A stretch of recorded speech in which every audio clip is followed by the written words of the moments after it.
একটা জোরে হাততালি হয়ে যাক for mister Mrinal Chakladar on stage. Motivation already তো মোটিভেটেড হয়ে গেছে আমরা, রাইট?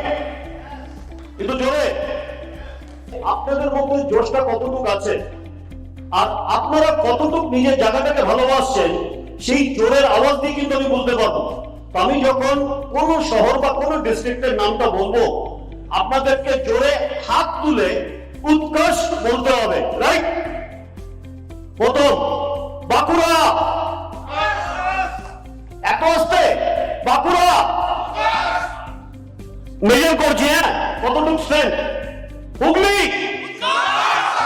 হুগলি, আরে গুড গুড। এইবার রেডি থাকবেন। মেদিনীপুর, মেদিনীপুর।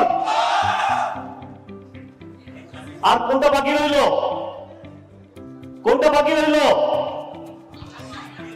আসানসোল, আসানসোল এখনো ওনার পৌঁছয়নি। অ্যাকচুয়ালি এই যখন জোশের কথাটা আমরা বলি আমার একটা ছোট্ট গল্প মনে পড়ে। একটা আর্মি অফিসার, শুনুন ভালো লাগবে, একটা আর্মি অফিসার একদিন নিজেদের কমান্ডারদের বললো চলো 10 মাইলস দৌড়তে হবে। তো কিছু কমান্ডার 5 মাইলস দৌড়িয়ে গিয়ে হাঁপিয়ে যায়। জানেন তখন ওই আর্মি অফিসারটা কি বলে, যে ইয়াং ম্যান, এতক্ষণ তুমি তোমার পায়ের মাধ্যমে দৌড়চ্ছিলে, এখন তোমাকে তোমার মাইন্ডের মাধ্যমে দৌড়তে হবে।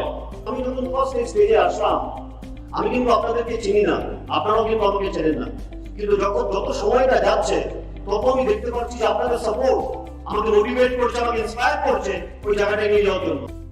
आप खुद कॉन्फ्रेंस रूम में आ जाइए, 10 मिनट के लिए टीम को लेकर चलो, आज एक एक्टिविटी करते हैं, ब्रेनस्टॉर्मिंग करते हैं। क्या करते हैं हम लोग नहीं एक्सपेक्ट कर सकते अगर ये सब नहीं करेंगे जेनेक्स से हम लोग। अगर मैं मेरी बेटी से एक्सपेक्ट करूंगा कि वो मेरा काम कर दे तो एवरीडे मेरे को उसके साथ बात करना पड़ेगा कि उसने सारा दिन कैसे पास किया, उसके चीजों को लेकर मैं इन्वॉल्व होऊंगा। अच्छा मेरे को बता तूने इकोनॉमिक्स में क्या पढ़ा, सारा साल नहीं पूछ रहा हूं, एग्जाम के एंड में मैं बोल रहा हूं एग्जाम